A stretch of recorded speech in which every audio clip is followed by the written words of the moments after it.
No, I think it's great to get away from all the hubbub of what's going out there out there in the world, to talk about something totally removed from. Is it getting static? Totally removed from today's politics. You know, a little reprieve. So I'm going to put my cards on the table. We're going to, for the first half hour, so I'm going to reassure you that conspiracies are quite a familiar phenomenon in American history. And so you'll recognize many of them when we talk about them, or them as a type. And then for the second half hour, I'm going to alarm you to talk about all the things that are different about our own time. Also, as I taught a course at Bennington College on conspiracy theories. Students really enjoy it. Most of them are conspiracists. They all come in having their own pet conspiracy theories. When I most recently taught it, probably my biggest emphasis was on don't dismiss conspiracy theorists as tinfoil, or hat people. Conspiracy theory beliefs, first of all, there are conspiracies. There have been conspiracies. Conspiracy theories are increasingly mainstream. Indeed, probably more than half of Americans believe in some conspiracy, what's called some conspiracy theory. So if I read something with gusto, I'm not disparaging people who advanced conspiracy theories, past, present, or future. So we would spend some time looking at some of the persistent or recurring, and then focus on what's called the mainstreaming of conspiracy theories, or conspiracism is a sort of orientation where you're drawn to, and probably this is increasingly a good thing, where you're drawn to thinking that there's something really more than you can see, that it's something, there's an actual truth behind what's being shown. So to just briefly define a conspiracy theory it's an explanation that makes reference to hidden malevolent forces seeking to advance some nefarious aim, right? Not all are untrue. But in what distinguishes them is that it's a dissenting narrative than what is the approved truth. Increasingly, if we go down to Watergate, at the time people were like conspiracy theory, and then as it emerged that in fact there was a conspiracy, and now that is part of the accepted history. One of the features that will tell you that you're in the presence of a conspiracy theory is that it's impervious to argumentation or countervailing evidence. It's unrebuttable, a conspiracy theory, because it's not, as you produce more and more documents, or you resist more and more, then you're seen as part of the conspiracy to keep back the true facts, right? So again, when you're in the presence of a conspiracy theory and you have your own conspiracy theory, you'll know it because it's not something that you can discuss, show facts and so on, because the well is poisoned. Any documents that you present, as we see with the Kennedy assassination, ever more documents and then ever more conspiracy, because the idea that they're only releasing some, again, that's true, they're only releasing some and not others. So if we have time, we'll revisit this, the top 10 most popular, right? So there's some reassurance in knowing, be reassured, there's some reassurance in knowing that conspiracy theories have had a long history in America, and indeed those who dismiss conspiracy theories forget that the founding fathers were conspiracists. They had the whole country, the whole government is founded on the understanding that power corrupts and people will conspire. In general, their concern was factions, as in English politics. And so what we have is this built into the Declaration of Independence, Thomas Jefferson, a history of repeated injuries and usurpations by a king seeking an absolute tyranny over these states. This belief that the king was conspiring to take away what liberties the colonists had had through the benign neglect policy before the French and Indian War. And indeed, all of Enlightenment theory, the social contract, Thomas Hobbes, John Locke, a lot of that was about power, what it is, how to wield it, how to constrain it, and how to use it for good. So at the time also, this is part of, I think, conspiracism, there's a belief that history is not a sort of impersonal large forces, economic, it just happens, or as somebody said, one darn thing after another. There is a belief that people make history, that individuals make history, that as something's happening, it's been caused by somebody. This was certainly how founding fathers, the founding generation, saw this, that history was made. And I'm not surprised, since they were making history, it makes perfect sense that they would see things that way. So when they wrote the Constitution, debated it, and so on, what we had was this concern with power. How to make the government powerful enough to rule, to control the governed, but then allow it to control itself or be controlled. This was the dilemma, right? The big challenge. And so the founders well understood that politics itself encourages conspiracy, because successful governance often requires that people behind the scenes plan something. So in a way, there's conspiracy is inherent in politics. As we can see, we talk about backdoor deals, lobbying, log rolling, where you put things into a bill, you get a bill through because you allow things to be piled on. In some ways, the bartering that goes on in legislative politics is a form of conspiracy. And the founding fathers understood that inherent in politics is this sort of behind the scenes bargaining and deal making. So the Constitution itself is designed with a mind toward the likelihood of conspiracy.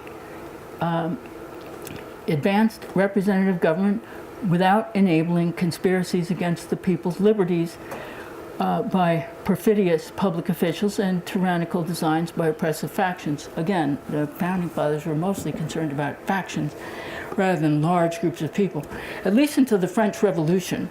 Once you had the French Revolution with execution of royalty and so on, then you begin to have, in Europe, far more than the United States, a real concern, a constant sense of you need to surveil, you need to put infiltrators in, you need to find out what groups are planning, what are refugee communities planning. Once they experienced the French Revolution, they had a sense of the enormous dimensions of what could happen. In the United States, there were signs of this, but less so. It was more constrained, as the Constitution intended. So some of the things about the Constitution are, it's written, as opposed to Britain's unwritten. It's amendable. Power is divided and shared, checks and balances, federalism. As Madison says, let ambition check ambition. We live in turbulent politics and are meant to. It's meant to be a fight. It's meant to be a constant friction. They talked at the time of the Constitution as this perpetual motion. You set it in motion, and it's constant because it's driven by the constant friction of diverse interests and diverse points of view. And it's designed to try to channel that so that you have a government powerful enough to govern, but not so powerful that it can oppress a population. Now, as you remember your U.S. history, as the Philadelphia Convention was ongoing, discussing, should we replace the Articles of Confederation? We had mobocracy, perhaps a sort of foretelling of the French Revolution. And I'm just going to read this, and again, I'll read it robustly, but not disparagingly. Conspiracy thinking is not unique to America, but the stakes have always been higher in the United States because of popular government. when you have factions and gathered in London around Parliament, the stakes are not so high. When you have elections where you can sweep out an entire administration, of course the stakes are high, and people feel like their liberty is at risk. So this is Shays' Rebellion. Again, while the Constitutional Convention is going on, we need to replace the Articles of Confederation and so on, plus whiskey taxes and so on. So here is Eli Parsons, and it's right in this area, if you know, like Berkshire County, exactly this area. Friends and fellow sufferers, will you now tamely suffer your arms to be taken from you, your estates to be confiscated, and even swear to support a constitution and form of government, and likewise a code of law, which common sense and sober consciences declare to be iniquitous and cruel? Skipping ahead. The first step, as he's calling people to arms, the first step that I would recommend is to destroy Shepherd's army, that is the state militia, then proceed to the county of Berkshire, as we are now collecting in New Lebanon in New York State and Pownell in Vermont State, with a determination to carry our point if fire, blood, and carnage will effect it. Therefore, we beg that every friend will immediately proceed to the county of Berkshire and help us to burgoyne Lincoln and his army, and earlier Lincoln, obviously, with state militias and so on. I beg this may immediately circulate through your county. And then, related to this, a writer in a Boston paper, discussing the causes of the present commotions, says, the worm at the root of the tree, which robs us of the fruits of liberty, of peace, and of contentment, is the shocking mode of taxation, which cramps industry by oppressing the poor, and which in every other country would produce the same effects.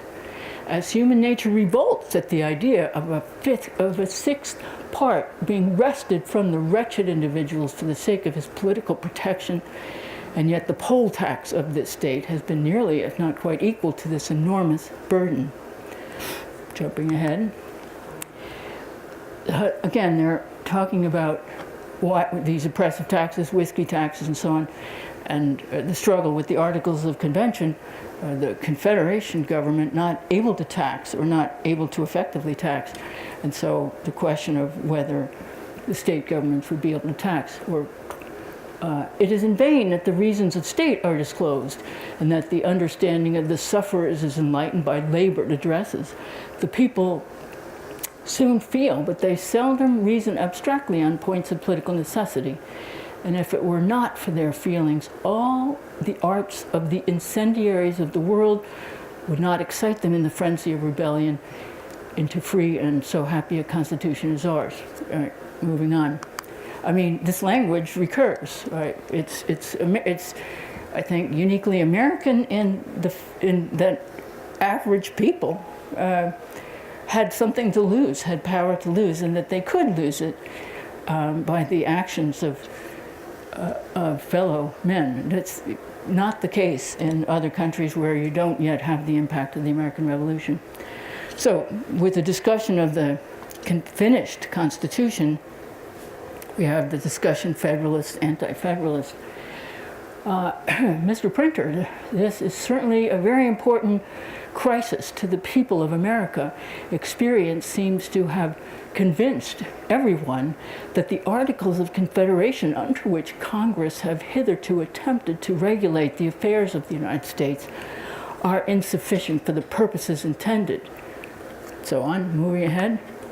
It is beyond a doubt that the new federal Constitution, if adopted, will in a great measure destroy, if it does not totally annihilate, the separate governments of the several states. Well, weren't they right about that? Actually, it took 100 years or something, but here we are. We shall, in effect, become one great republic. Every measure of any importance will be continental. What will be the consequence of this? One thing is evident, that no republic of so great a magnitude ever did or ever can exist. We're talking about ancient Rome, and this was the model. If a republic got too big, it would devolve into tyranny. And this is where James Madison comes up with, the bigger the republic, the better, because you have more fighting. and people are checking each other by the constant friction of contending interest. Again, it feels hard. Our public life feels hard, but in fact, it was meant to be. So if that's reassuring, I'm not sure. So in the early Republic, once it's underway, we do have the Federalists very sensitive to humor, satire, and of course with the concern about the French Revolution, French coming over to the United States trying to recruit, I'm sure you remember Citizen Genet from your history, the XYZ affair and so on, and so endeavoring to pass the Alien Sedition Acts, plus Aaron Burr up to no good to split off the Western Territories as a separate nation. So we have this, as we all always have this impulse in American politics of an oppressive Alien and Sedition Acts, but it's constrained. There's a pushback, Congress pushback, newspapers pushback. And so you'll see the same impulse. People did not push back so successfully in Europe.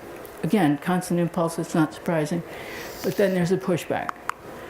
So one type of conspiracy in American history is corrupt bargains having to do with presidential elections.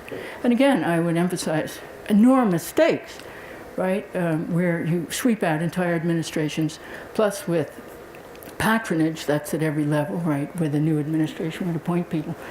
So in the 1824 election, Andrew Jackson believed he had been deprived of the election because with the number of electoral votes and so on, there was not a decisive winner, but there was a belief that John Quincy Adams and Henry Clay made a deal. It might well be true. But certainly in the 1828 election, Jackson ran on that. I was robbed, right?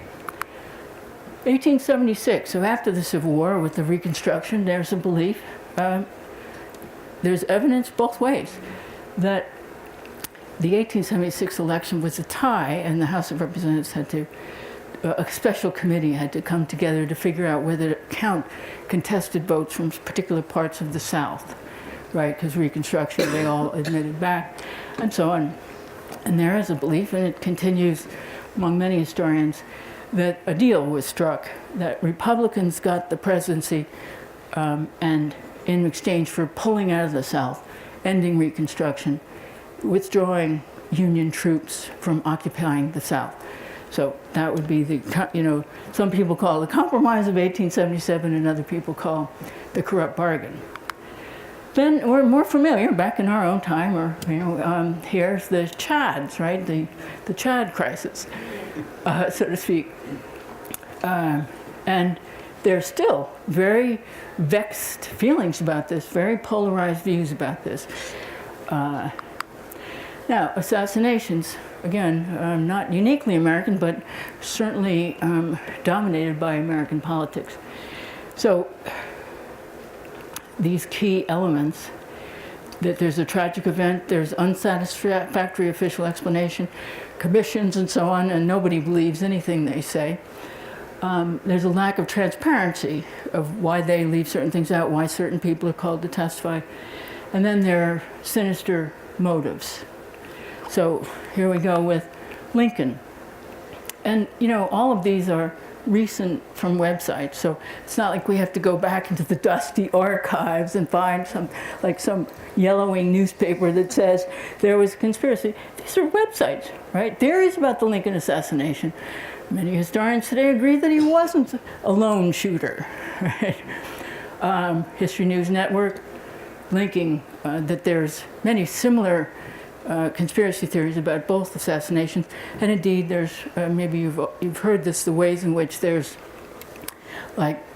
ties, like somebody chauffeurs Lincoln or Kennedy, anyway, that there's ties between them in some sort of cosmic way. Lincoln, here, the FBI was still investigating John Wilkes Booth a century after. 12 days, they shot him, but still, what was the FBI? FBI, thinking, jumping ahead almost 100 years. Conspiracy theory, did John Wilkes Booth act alone? Rolling Stone. Who would have thought it, right?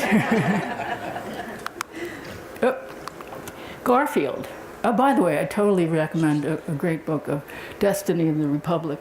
I have to say, you know how it's going to turn out? Garfield dies, but it's just very powerful. I was weeping by the end of it. So, did banksters kill Garfield? As you know, he was attacked in the Union Station as he was going to head out to like a weekend away or something. And that took him quite some time to die. And as the assassin pointed out, I only shot him, the doctors killed him as they were like reaching inside of him, probing for the bullet. And they didn't yet believe in germ theory. But this idea of presidents murdered by Rothschild banksters. Okay, this is on the internet. So, nothing ever, there's no argument that's ever closed, I think, is the key. So, McKinley up at Buffalo in the Great Exhibition at Buffalo, Emma Goldman did she put this into place? Certainly at the time, people thought so. Here was JFK gunned down by a demented loner with communist sympathies, and then linking that back to the anarchist who shot McKinley. Okay, JFK. Here we are again. Oswald did it. We keep having these definitive exposés. Once and for all, it's closed. Let's slow down the film, like this slide, and then we see it's cut out as they pass the stop sign. It isn't closed. I don't think it ever will be closed. The Oliver Stone movie, very powerful, with the narrative that Kennedy would have wanted to pull the U.S. out of Vietnam, wanted to end a space race, and sort of have a rapprochement, and so the military-industrial complex killed him. That's been a very powerful movie, and indeed it led Congress to develop a timeline for releasing Kennedy investigation documents, just because it was so persuasive for so many people. However, there's still the current President Trump. It was really up to him to release the rest. Apparently there are still concerns, and so there's a delay in that until 2021. I think we'll all be here, we'll all reconvene and see if once and for all we know. Okay, Robert Kennedy, again, very recently in the news that Robert Kennedy Jr. visits Sirhan Sirhan and comes away believing that it was not a lone gunman, that in fact Sirhan Sirhan was put up to it or something, that there's something more to it. And there could be lots of evidence. One thing I came across that got me thinking is there is a human inclination to think big events have big causes. And here that might not be the case. That's very hard to grapple with. But here again, we don't know, and so I think it remains an open question. Here again, Martin Luther King, was it a lone gunman? Was the US government found guilty of assassinating Martin Luther King, but then the media suppressed that? These are very powerful. Another kind of species of conspiracy theories has to do with secret loyalties. That, again, what appears to be true isn't, and that somebody that you're talking to has a kind of, that they are pretending to be like us, and that they have secret loyalties, either by faith or a decision to join a group or so on. So I'm sure you've heard of the Illuminati, as certainly if you go all the way back to the newspapers at the time of the founding, they're talking about the Illuminati. So this idea that there is this group of elite people, they know each other, and that they control the world. They help each other. They signal each other of who belongs to what, and then we get the variations of this, the Bilderberg group, and they could certainly do a lot. That group could do a lot better with more transparency. It's perfectly natural that a lot of conspiracy theories pop up around them. Rothschilds, here, this is rather surprising here, as we go back to this idea of Jewish conspiracy, that just last week, this is 2018, oh my God. the DC council member blamed the Jews for bad weather. It just started snowing out of nowhere this morning. You better pay attention to this climate manipulation That's a model based off the Rothschilds controlling the climate. I think what's different about this is that people feel free to say it, right? So many people have long believed this sort of thing, but that they feel free to say it. And I would distinguish, as we'll later talk about, believing it, spreading it, saying it. Those are very different acts.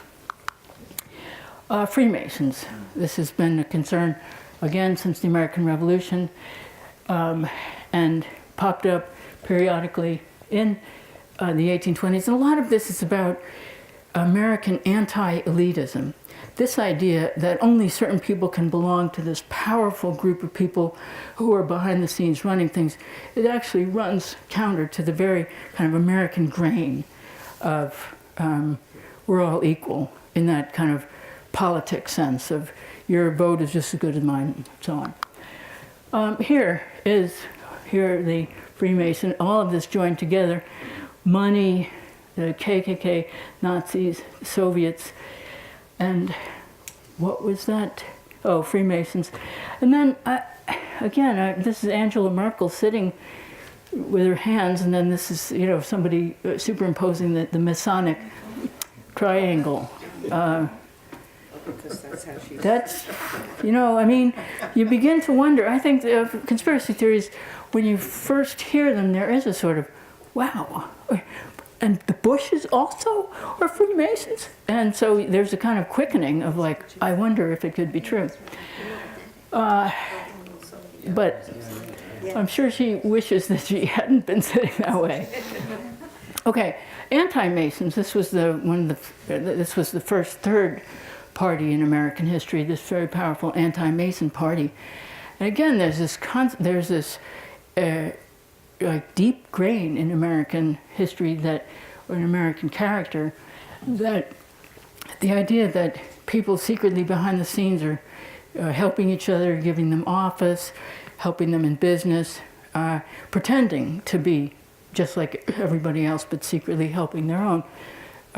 Very deep in America. And again, no wonder the stakes are always very high with elections where you can sweep out governments.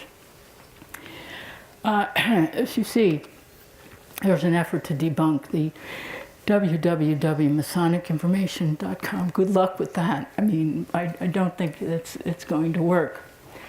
The Catholics,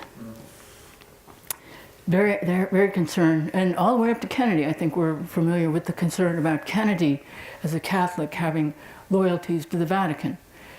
So this idea that the Catholics have had a primary loyalty to the Vatican, to the Pope, that would run counter to being a citizen or obeying citizenship. And that if you allow the Catholics to gain control of government, it'll end the separation of church and state, ban the Bible, destroy freedom of the press, and so on. Irish immigration, an essential component. I would add that the way the two-party system has been set up, it's logical that both parties would compete for new arrivals, and indeed, and throughout the 19th century, there were efforts to recruit, people to vote who weren't full citizens. It's a perfectly logical thing to do for the two parties. If everything's going to be about the number of votes, it's an incentive to parties to go out and get those votes. Blaming the Great Fire of London on a Catholic conspiracy. Is the European Union a Catholic plot? It's all the Vatican, that the Vatican might be at the heart of this. Now, Mormons. Very concerned there because the spread of Mormonism, coming out of Vermont and then across the West, the correlation was that large communities of Mormons would set up, establish property, be filling all the local offices and so on. So it wasn't versus Catholic. The concern about Catholic was more abstract. For Mormons, it was much more of a concrete on the ground. They're taking over places. They're nullifying, outside rule and so on. And here again, these conspiracies. I mean, the Mormons are behind Ancestry.com. People think that might be, something to be concerned about. Leaked videos, pull the curtain back on Mormon leadership. And then here again, the debunking project, Mormon Hub. I suppose people have to make an effort, but I don't think it's going to be effective in this day and age. So high stakes issues, or high stakes, everything does seem at stake. Abolitionists, leading up to the Civil War, abolitionists versus slaveocracy, certainly leading the people who founded the Republican Party in the 1850s, certainly did believe, probably believe, but also deploy language about a slaveocracy, the landlords of the lash, the lords of the lash, that, and it was true that the South dominated most government positions, the Supreme Court and so on. So Lincoln, William Seward talked in Congress and on the hustings running for election about this conspiracy by the South to prevent white settlement, free settlement in the West, to take over parts of Central America. It wasn't completely out in left field. The South, the domination of the South in Congress led to the gag rule, where no abolitionist petitions were accepted, and so on. Closed the mail to abolitionist literature. Abolitionists were run out of town, even assassinated. Coming in the other direction, there was allegations by the South of a conspiracy of abolitionists, that you had abolitionists encouraging the violation of fugitive slave laws, passing personal liberty laws in northern states that voided the right that was entrenched in law of slave owners or their deputies to come across the border and take slaves or suspected slaves. After the Civil War, conspiracy theories about KKK, the effort of southern states to nullify the Civil War and Reconstruction amendments, and the Birth of a Nation film that Woodrow Wilson showed in the White House is this idea of a conspiracy of the North to impose black rule, the idea of corrupt black rule, black vengeance on the South. This was a great injury to the South. This was certainly a conspiracy theory. And then this is again very much in the news. There's been discussions about whether Civil War could have been prevented and so on. The real problem with white abolitionists, that it wasn't primarily a moral critique. The Civil War lies on us like a sleeping dragon, likening the 1860s to polarized politics, paranoia, and conspiracy theories. So people are drawing parallels. Then I think the Gilded Age gives us this initially very unique American brand of corruption, where you have large business trusts, hand-in-hand railroads, hand-in-hand with Congress, people being paid off. Again, huge stakes, where entire swaths of land, huge riches to be made. And so it was not unique after the 20th century, but it certainly was at the beginning of the Gilded Age after the Civil War, where you had these high stakes. Labor groups saw a business government conspiracy to break the unions, flood the labor supply through loose immigration, mostly from Southern Europe.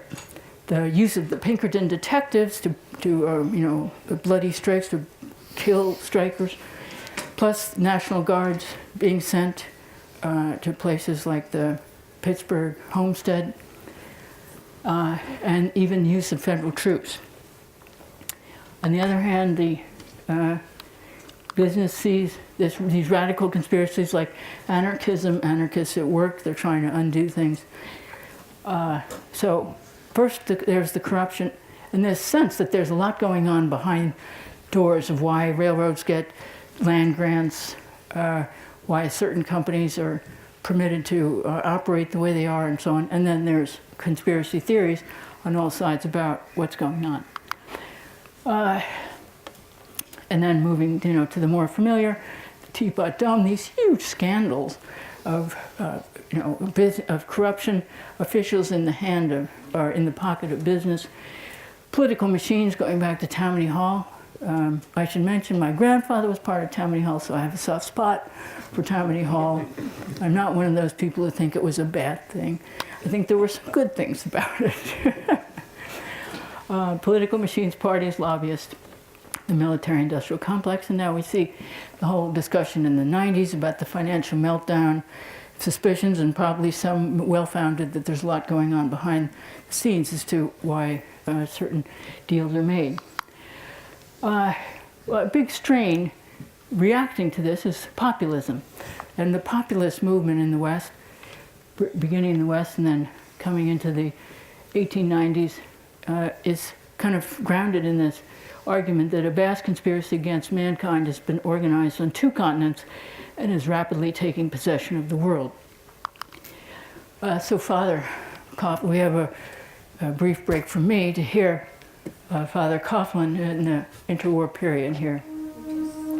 Maybe make it the whole screen. As the powers of Ephraim reached out to confiscate homes, to capture farms, and to keep that ever-marching army of jobless upon our streets, wondering when God in His mercy would lift His hand. I dared you and challenged you to organize so that the people, if not the president, would drive the money changers from the temple, and you did it.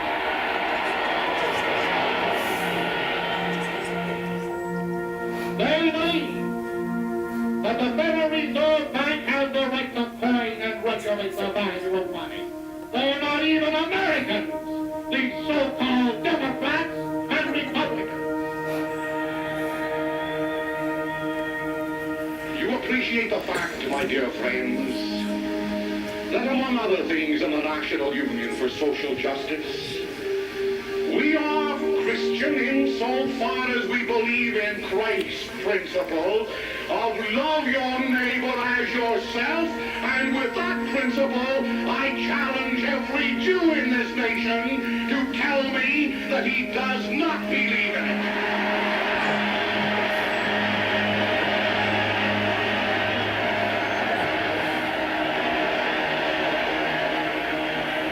There is no need of communizing all the factories and the fields and the forests and the mines under a new kind of God made of flesh and blood and clay and hatred.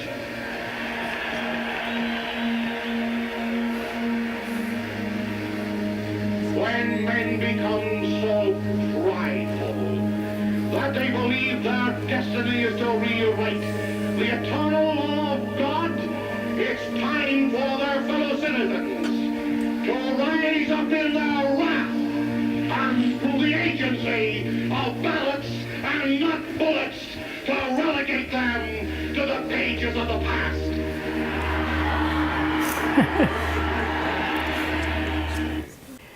So I think I have to rush ahead to the part where I'm not reassuring you, right? Well, was that reassuring? Yes. that it's not new, it's happened before. And then the part where it's really scary and not new, and is new. So let's go to Freemasons, we got that, and Slavocracy, Pearl Harbor, McCarthyism. A visceral response. Okay, so I think most people left of center, center and left of center have a visceral response that initial, like, wow, I wonder it could be so, and then dismissive skepticism, impatience, frustration, and anger. Like so, right, here's my illustrations. But as this says, conspiracy theorists are not all deranged weirdos. They're friends, family members, and people you meet on the street. And some conspiracy theories turn out to be true. Here we go with the FBI vault. You can visit this.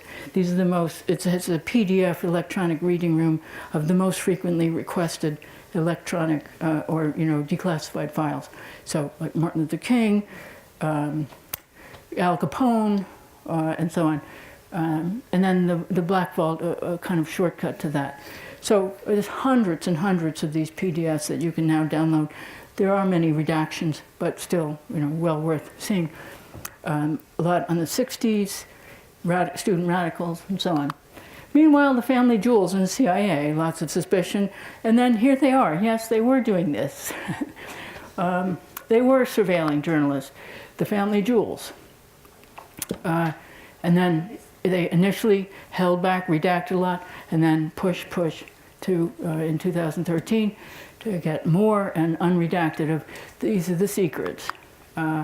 Again, family jewels plan to poison Congo leader. A document describing John Lennon funding anti-war activists, right? So obviously some surveillance on him. Now academics have, I think, not done particularly well dealing with conspiracy theories. There have been a sort of disdain since the 1950s. Richard Hofstadter most famously in a Harper's Magazine in the 60s, saying that this is part of a paranoid style in American history. Conspiracy theorists or conspiracism is part of a paranoid style. And at the time, reacting to McCarthy, excesses of McCarthyism and so on. And for many decades after academics took this pathway, another pathway has been to diagnose conspiracy theories. So here we have this is very recent. We explored and confirmed factor analysis. We found that this scale, they've developed scales for measuring conspiratorial ideation, right? How prone people are to believe in conspiracy theories. So there's a lot of diagnosing going on. I'm not sure that's going to work anymore. The past is not the present. So these surveys show half of the American public consistently endorses at least one conspiracy theory, and many popular conspiracy theories are differentiated among ideological and so on. So many people believe in one or so on. Very few believe in a kind of sweeping, interconnected, global elite kind of conspiracy. But many Americans, I'm saying more than half, believe in kind of selected conspiracy theories. There's also kind of been a mainstreaming where it's increasingly entertainment, it's a profession, it's business. So people kind of play at conspiracy theory. It doesn't mean that they walk around with a conspiratorial point of view or conspiracism. It's rather that they enjoy it, going to a movie, reading books, the Da Vinci Code, and so on. Spectator sport, right? People enter into play. Then there's monetizing. People are making these enormous amounts of money peddling conspiracy theories because they get rewarded, like on YouTube, they get advertising money every time somebody clicks on something. Alex Jones, not just conspiracy theories, but diet supplements, survivalist gear, and so on. And then here, again, we don't know if somebody really believes it because in the custody battle with his wife, Alex Jones has his lawyer say, I don't really believe all these, I just say them, I'm playing a character on TV. That could well be true. We actually don't know. Conspiracy theories, again, very profitable. Ads, 110 billion, pretty amazing. Now, we're going to just briefly look at Cambridge Analytica and try to think about like the early populists of trying to manipulate emotions and so on. This is the part of not reassuring you, to alarm you, that this has reached a different level, amplified. In modern electoral tactics, I think you have to turn it up. the two fundamental human drivers when it comes to taking information on board. These are the Cambridge Analytica people. Hopes and fears, and many of those are unspoken and even unconscious. You didn't know that was a fear until you saw something that just evoked that reaction from you. And our job is to drop the bucket further down the well than anybody else, to understand what are those really deep-seated underlying fears, concerns. There's no good fighting an election campaign on the facts, because actually it's all about emotion. And in one of their recent overseas campaigns, there was no shortage of emotion. In last year's chaotic and at times violent Kenyan elections, The company worked secretly for the incumbent President Uhuru Kenyatta. The campaign was marked by misinformation. Fake news spread through the internet and smartphones. In one survey, 90% of Kenyans said they'd heard or seen false stories about the election. Apocalyptic videos like this, smearing Kenyatta's opponent, Raila Odinga, went viral in the toxic political atmosphere. This one appears to target specific fears: health, infrastructure, the terror threat, and was heavily promoted on social media and Google. But no one in Kenya seemingly knew who was behind it. Cambridge Analytica strenuously deny any involvement with these videos or any role in negative political campaigning there. In public, they've said little about their recent involvement in Kenya, but in private, it's a source of evident pride. The Kenyatta campaign, which we ran in 2013 and 2017 for Kenyatta. And what you have done in We have rebranded the entire party twice, written their manifesto, done 2 rounds of 50,000 surveys. Huge amounts of research, analysis, messaging. And then we write all the speeches and we'd stage the whole thing. So just about every element of his campaign. Plenty of political parties, of course, hiring consultants to help them win elections, Yeah, but being exactly. able to scrutinise what they do and what tactics they do. Well worth seeing if you just Google Cambridge Analytica undercover. It's like a 20-minute video. Okay. Also, so Tiger Swan, another, like with the Dakota Access Pipeline, it was curious how the Native American groups were shut down so quickly, dispensed with so quickly. And it turns out that officials in the area here are collaborating with police in at least 5 states, according to these internal documents, which I've seen, in which you can access, like a private contractor gave them, publicized them, that they're a mercenary and security firm that got experience abroad that deals with terrorists. And so the language that they used is talking about Native Americans as, insurgents, as terrorists. So again, like a lot what was happening, it looked like what we were seeing was what was happening, but there was a lot more going on behind the scenes. Here, a playbook. This is the Daily Stormer Elite Guide. Again, you think you're reading something, but it's actually been very carefully crafted. Here's the advice from the Daily Stormer to like-minded people. The tone should be light. Most people are not comfortable with material that comes across as vitriolic, raging, non-ironic hatred. The unindoctrinated should not be able to tell if we were joking or not. There should also be a conscious awareness of mocking stereotypes of hateful racist. I usually think of this as self-deprecating humor. I am a racist making fun of stereotype of racist because I don't take myself super seriously. This is obviously a ploy, and I actually do want 2 gas hikes, but that's neither here nor there. Hijack. Always hijack existing cultural memes.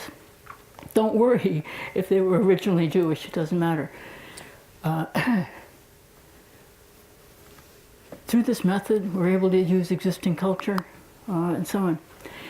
Part of, I think we made that point earlier. So I think what we're seeing is what has traditionally been considered fringe, like on the fringe, people with the tinfoil hats, is increasingly mainstreamed, and that's partly through the internet with the forwarding, reposting, retweeting. It doesn't matter your intention as you retweet and post.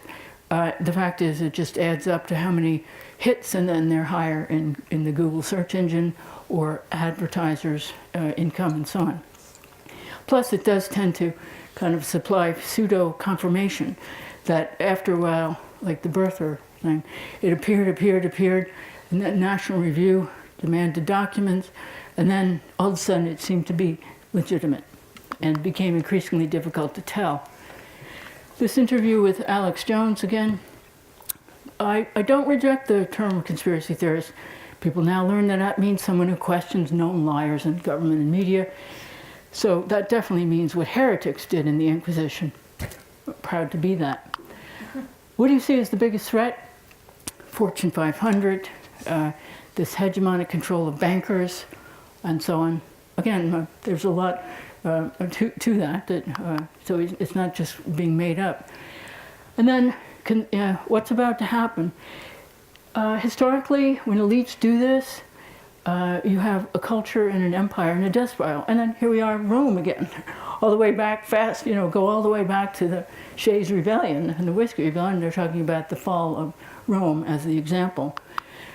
And then doomsday prepping. Alex Jones says, I've moved out to the countryside. So on. Okay. We have very super rich doomsday preppers. They're buying up land in New Zealand. They're taking over former missile silos to be hard target places to live.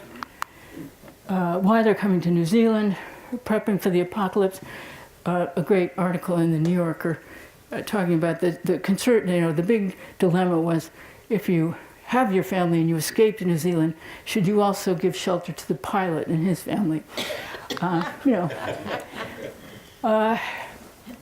right, quickly here. Right, conspiracies. Debunking, okay, is really the last point. That debunking isn't possible. It is circular.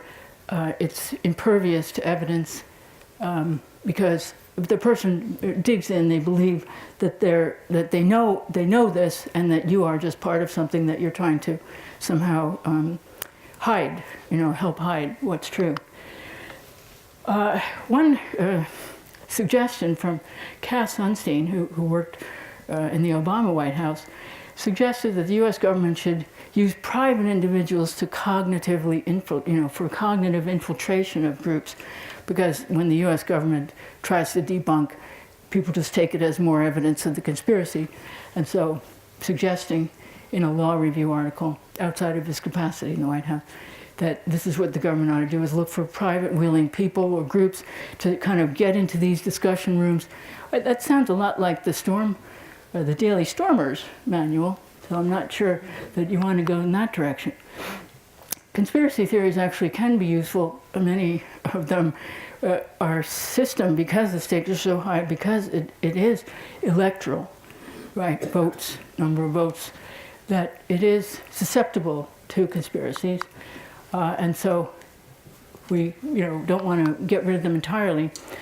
So what's new is we're seeing this, what called here, fusion paranoia, is right and left. They seem to be converging, as we saw with the doomsday preppers. It isn't really a socioeconomic thing that, right and left meeting around the back. And these fear of globalist groups, people at work, fusion paranoia, right meets left. Now, here, I would say we need to do a mental shift, is rather than trying to debunk or figure out why does this person believe this, it's really to ask how it's working. Like, how does it work for this person? How does it allow them to see the world as they have seen it in the past? How does refusing to believe it reaffirm a person's belief? So I think centrist people left of center have always tended to be proud of being skeptics. And so there's this idea that, in fact, skepticism is itself a problem, because it's the refusal to believe in conspiracy theories has equally problematic with the susceptibility to believe them. So my thought is, rather than trying to propound a conspiracy theory or deny it, not like, how's that working for you, but to wonder, be curious about what are the underlying assumptions of somebody who believes a conspiracy theory. Key to me in the mental GPS is distinguishing between, I would say, like the founders would be, she did, that there's like, was it a conspiracy? Was this person involved in a conspiracy? One, there's different positions. It didn't happen, but that's your fact. And you're not going to get people to agree on a fact-finding commission's result. But that's a factual. Did it happen or didn't it? Then he or she couldn't it's just impossible in our system. Too many moving parts. How could you keep it secret from everybody? You know, you just couldn't possibly. And then he or she wouldn't. It's not in their character. I think it's when you're hearing a conspiracy theory or advancing one, is to think about that. What are you saying? Are you saying a person, their person would, but our person wouldn't? It's not in that person's character, it's in that person's character. Our person just doesn't do that kind of thing. I think the founders would say anybody can do that, anybody who is in a position of power, because this is the idea of the Enlightenment of power corrupting. Likewise, did or didn't. So, again, asking how something is working, looking less at the effects, or looking more at the effects rather than the symptoms. In Western civilizations, it's always been about, don't look at the symptoms, let's look at the roots. I think that's mistaken at this point, as we can diagnose this endlessly, but rather the impact, and see if you're interested in trying to navigate or constrain the impact of something.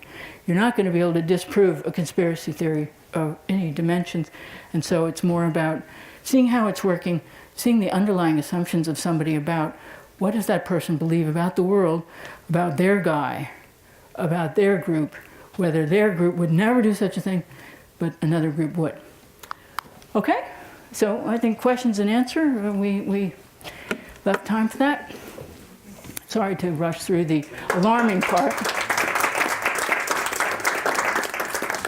So I've been working for Cambridge Analytica for some time, and I've learned how to get to the deep-seated fears of people, to drop it deeper in the well. Is it working? Anyway, questions? Yes? When you try, or when you might want to have a conversation with somebody who will follow, and I'm talking about current day, some of what appear to be conspiracy theories, what I have found is, in general, they're not interested in a conversation at all. They just know that this is true. Right. So, And you can't have these conversations. I always say, consider your source. I've done research on the marketing level, and always look for, okay, so you think that, but where's your source? And I do question it until I see, I guess, my conspiracy theory, what I consider a valid source. Right, so this sounds like my Christmas at my house, with my family, right? My family coming together, very polarized, very divided. And I found really there's no point in talking politics. It's just people are, it's at a very visceral, emotional level. And so it really isn't about, well, show me your facts. There's a profound belief on both sides that the well is poisoned, that there is no way that you can come up with, right there, here are the facts, because people believe that's been cooked up, or that there are other facts. So I think it's, that, as you're saying, when you're in a conversation with somebody, they don't seem interested in discussing or having it disproved or looking at, have you looked at this, whatever. I have to say, I think those days are past. The idea that another point of view, not interested in hearing another point of view. Right. I think we're at a very polarized place, and so We can get out of it. I've gathered you here together because I have some plans. I believe that we can, but you have to give me all of your support. And that cup, money, this is what we need, is money. Right, I don't think so at this point. I mean, just judging from my own family, of people I know, that we just simply cannot discuss politics at this point. Yes? Don't you think a lot of this is being perpetuated, and nothing personal, by the polarization of academics, and particularly teachers who have been, quote unquote, influencing students on one way or the other? I mean, I wouldn't say polarized, because there's really no academics who are right of center. I mean, that's true. Right? Well, that's what I was getting at. Right, no. There are Bobby Jones University. There are others. I think increasingly, I mean, if you look over the last 30 years, you will see that people who have been conservative in beliefs have migrated out of academics, not feeling like they can get their work published or whatever, and then migrated toward particular universities or think tanks or so on. That is being challenged, and but academics, I think, yes, they have a lot to answer for because they're not training students. I was talking with somebody about this beforehand. We're not training students to be able to engage diverse ideas. They're generally at public universities and so on. They're kind of steeped in a progressive or liberal point of view, and there isn't an ability to argue, right? And not to know the difference between arguing and anything else. Sir? You didn't mention religion at all. And you could, in a certain sense, look at religions as sort of the ultimate in conspiracy theories. Beliefs not necessarily backed by any objective facts. Religion in this country seems to be, in general, on the decline. Well, not for everybody, but where would you fit religion? Are some of these replacing religion, or where do you think they interact with religion? So I'm not sure what you mean about religions being conspiracy theories, or is it that you're wondering about? Is there a kind of intersection of susceptibility to conspiracy theories in particular religions and so on, or no? What I'm saying is that if you take any religion and you try to look at it objectively as to whether Jesus rose again or Moses parted the Red Sea, or things that people people who are deeply religious seem to believe quite literally. That's what I was talking about. That, which is not necessarily that different from some of the other things you're citing in terms of beliefs. Is there any correlation? Anybody have any thoughts on that? I do. Yeah. And I could be very naive in this thinking, but it used to be, or at least in my world, I respected and yearned to learn about other people's religions. That's why I took a course in religion in college. That's why I love traveling to other countries to observe other cultures and respect them. Nobody respects a difference of opinion today. Period. Nobody respects. There is no respect. And period. So I don't think it's taking the place of religion. It's just so diverse that there's no coming together. I kind of agree with you. I don't see an end to this. I mean, some reassurance that America's actually been a lot like it is. If you go back to the, early Jamestown and, even before the 1750s, people were arguing about immigration. Why are these felons and so on being dumped? Why should we have to build hospitals for them when they're actually working for other people? This conversation has always been very intense and polarized. American culture, I mean, when we think that somebody, back in the 19th century, dug up George Washington's skull to try to sell it, that they had to move Lincoln's body like 19 times or 17 times because people kept trying to steal it and ransom it. I think there's some reassurance in that there isn't like once upon a time it was that there was a more respect or so on. I think you do see an erosion of authority. Increasingly, people are not accepting the authority of institutions or so on.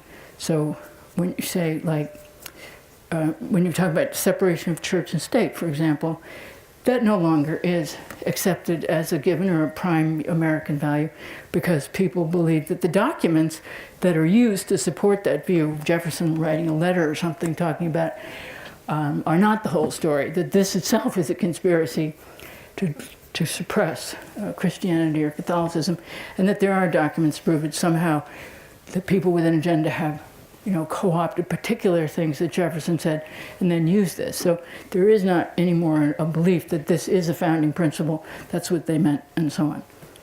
So good and bad. Yes?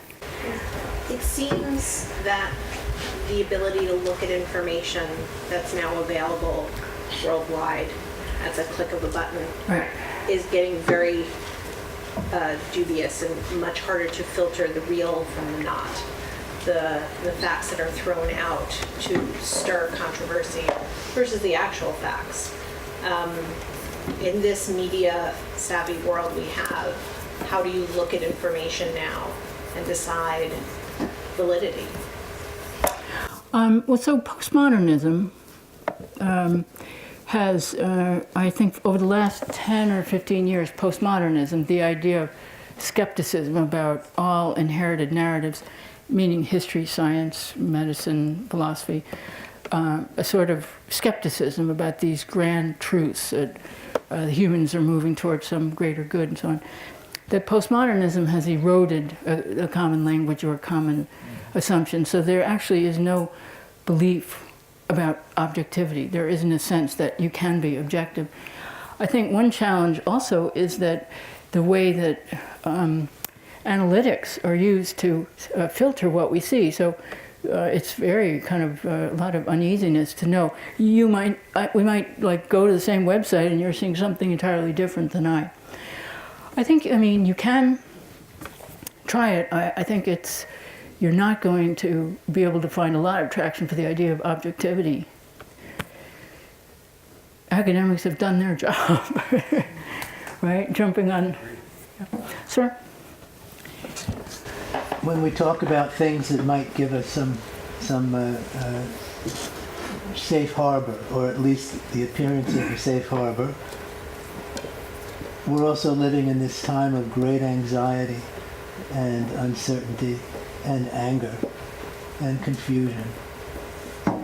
It helps me to remember that our nation came through a civil war and we're still here. So it's going to be hard as any of us can imagine, but there is hope, I think. Mm-hmm. Right, I mean, yes. So there is, I think, a tenacity, right, that we can recover ourselves as a people. It is a little bit alarming that now what used to be U.S. history is called the national narrative, right? It's a little, disorienting. But I think holding on to the ethical belief, ethical view in us, not insisting that let's see the facts, but more like engaging the impact of ideas rather than those ideas.